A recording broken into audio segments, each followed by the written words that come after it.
Noisy resort neighbor gets his secret spilled. My wife and I decided to go to Southern California for the holidays. We found ourselves a nice resort and checked in. All was well until we noticed that the walls in our room were very thin. As we entered our room, we could hear our next door neighbor talking and having an argument with his girlfriend. We shared one common wall with them. They were shouting pretty loud, and we could hear everything through the wall. We'll refer to this guy as Noisy Neighbor. Noisy Neighbor kept fighting with his girlfriend about something she said earlier. We didn't follow, wasn't interested, and decided to go eat and explore around the town we were in. We came back around 10 at night, and all was quiet. We figured that Noisy Neighbor and his girlfriend already went to bed, so we went to bed as well. Turns out, he was out. Noisy Neighbor and his girlfriend come back at 12 o'clock laughing, and really loud. Loud to the point that we could hear them and hear their entire conversation. Looks like they made up after fighting that morning. We hear their girlfriend say that she's hungry, and Noisy Neighbor calls for pizza delivery. It was there that we heard Noisy Neighbor's name, phone number, and credit card information. Not that we would do anything with it. They kept chatting and laughing, and we could hear every bit of their conversation through the thin walls. Wife and I tried earplugs, radio, and everything we could think of to drown out the noise. We were hoping that they would eventually turn in for the night and there would be some peace and quiet. Yet, Noisy Neighbor was full of energy and boyish laughter. Finally, at 2 a.m., we decided to call the concierge and let the resort security deal with it.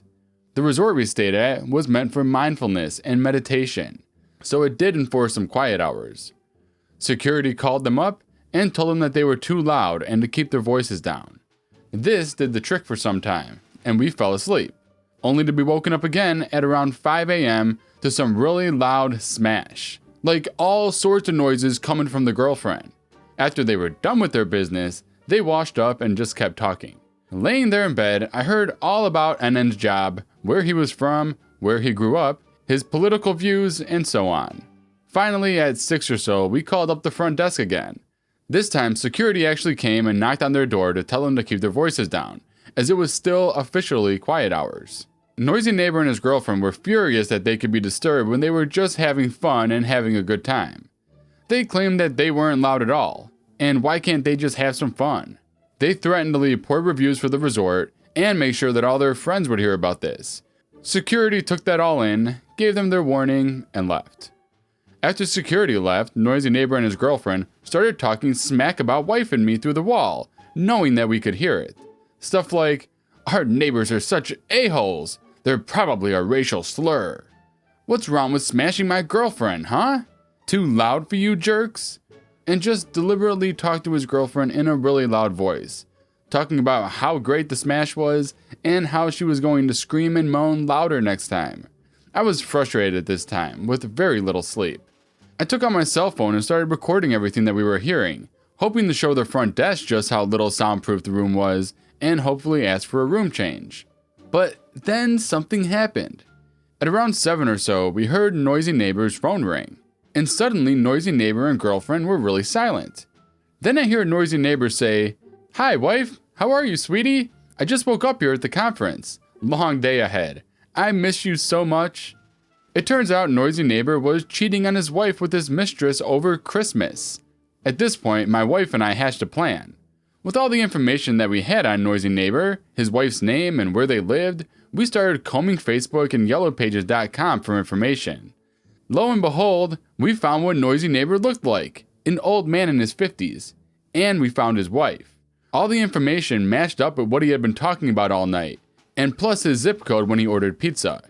A bit more digging, and we found out where Noisy Neighbor's wife worked, and her email address. A simple Outlook.com email address later, I compressed the recording I had and sent it to Noisy Neighbor's wife.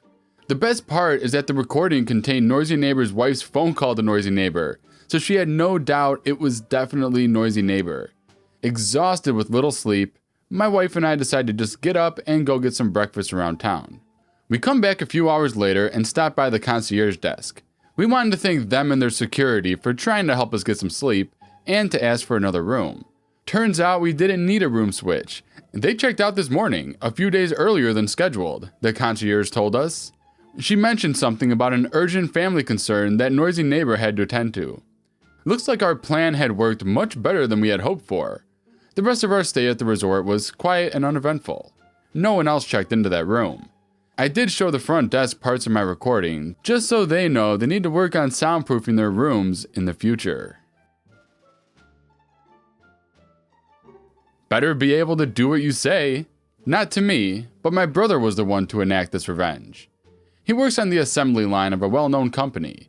Soon learns that a lot of employees were either transferred or quit from this position over the year. He would find out it's because of a fellow coworker stationed with him. Let's call him Richard. Richard has been working in this position for over 20 years. He was a high school dropout, and this was the only work he managed to find. As the years went on, people who worked with Richard seemed to get promoted to more difficult tasks that required further education in the field. And Richard was not liking that at all. Richard began making life difficult for those who had to work at the same station as him, even going as far as to take credit for their work and shifting the blame of his faulty products to them, since he had been there for so many years and knows what he's doing. Then along comes my brother. He had a basic grasp of what the job entailed, having done the basic stuff in high school. It took him a little while, but eventually he worked his way up to the same position as Richard, and was soon producing the same output and quality as Richard. Naturally, Richard began to take credit for more and more of my brother's work. HR eventually got involved after complications between the two, when numbers presented indicated that my brother had faults in almost all of his work, and that Richard had somehow managed to produce much more than the employee average, going on stating, "I can do the work of two of us and produce a quality product. OP's brothers shouldn't be here, and it'll save you a lot of money." Naturally, my brother was frustrated.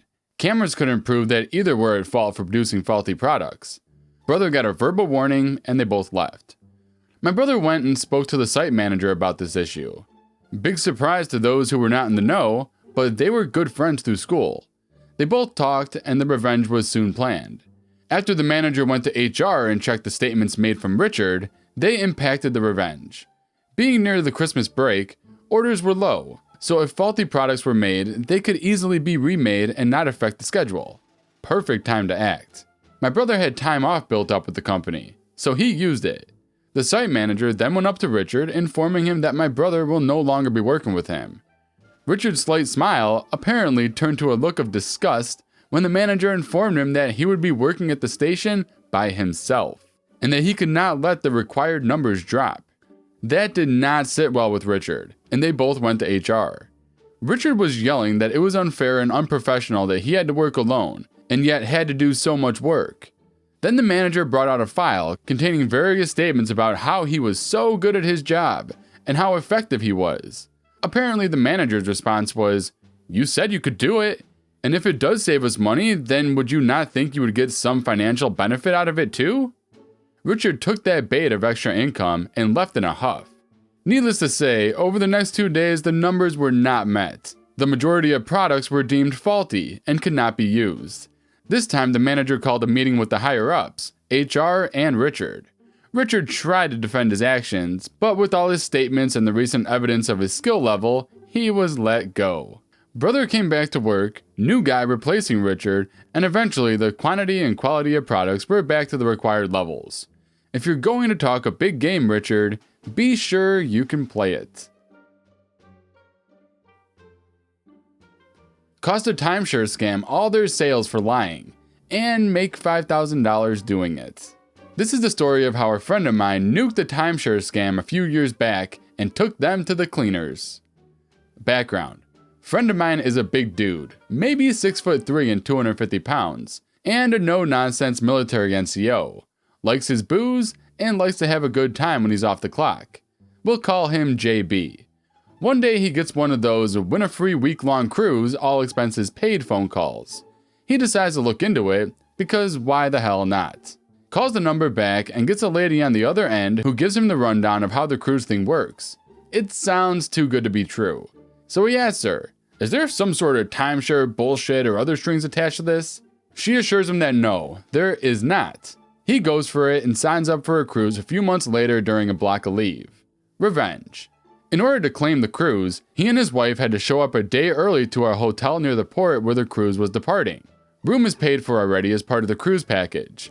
They show up the day before and check in with the front desk. The concierge asks if they'd like to upgrade to the VIP package for $20, which includes free drinks at the hotel bar. F yes, he takes the upgrade and heads to the bar. JB is a social drinker, and when he gets liquored up, he starts socializing with the other bar patrons. He finds out that they're also there for the cruise, and that there's a mandatory presentation the next morning that everyone has to go to. JB starts to smell a rat. This sounds an awful lot like a timeshare scam. Well, he's having none of it. And being good and drunk, he rallies all the cruise goers around him, about 30 people, gets up on a table, and delivers a William Wallace-style speech about how they don't have to deal with these timeshare scam artists. Within minutes, he's whipped the crowd into a frenzy, and convinced everyone not to buy into whatever the presentation is selling. Sure enough, the next morning everyone shows up to the presentation to claim their cruise. They're told the tickets will be given to them at the conclusion of the presentation. JB is drunk again because, well, free booze and he's on leave. JB starts to go back into Braveheart mode, getting real loud about how it's a scam, and he was told explicitly that there's no timeshare BS attached to this cruise. Well, the timeshare people instantly recognize JB is bad for business, so they usher him away from everyone else into a side room and try to talk some sense into him. Timeshare scammer: "Sir, this is a mandatory meeting. We can't give you a ticket to the cruise unless you go to this." JB: "Bullshit! Y'all specifically told me that there is no timeshare involved in this cruise. Sir, we have all our calls recorded, and it was very clearly outlined that you need to sit through this presentation." "Good! Let's pull up my recording, and you show me when they said that." At this point, a big, beefy security-looking dude, not with their hotel, clearly a part of the timeshare company, tries to intervene because JB is getting louder and more angry. Security puts a hand on JB's shoulder. "Sir, we're gonna have to..." "Back up, dude. I will rip off your head, crawl down your neck, and out your butt." He sure has a way with words. Security guard leaves him alone. At this point, it's clear that they can't let JB into the presentation or else he'll ruin everything. So the director of the program pulls JB into his office. Basically tells JB that they listened to his call, and he's right. The lady said there was no timeshares involved. The director admits that they aren't able to print his ticket until 12:30 p.m., the time the presentation was scheduled to end, because the company locks them in order to force people to go to the presentation. He says, "Come back at 12:30. I'll have your tickets and I'll upgrade you to premium for free if you just don't go anywhere near our presentation." Too easy. JB does exactly that, and then heads to the boat. Premium was like the best cabin on the boat, with again, free booze, and all sorts of awesome upgrades, including $5,000 on his account. Turns out, everyone else who had to sit through the timeshare presentation almost missed the boat because it went so long. Not a single person bought a timeshare, and the presenters spent hours trying to convince them to. Eventually they gave up and handed everyone their tickets in defeat. In total, they made $0 in sales and lost another $5,000 to JB's free premium upgrade. Alright guys, thank you so much for watching today's video. Let me know what story was your favorite in the comment section. And if you haven't done so already, subscribe to my channel for future videos just like this one. Have an amazing day, and I'll see you guys in the next video.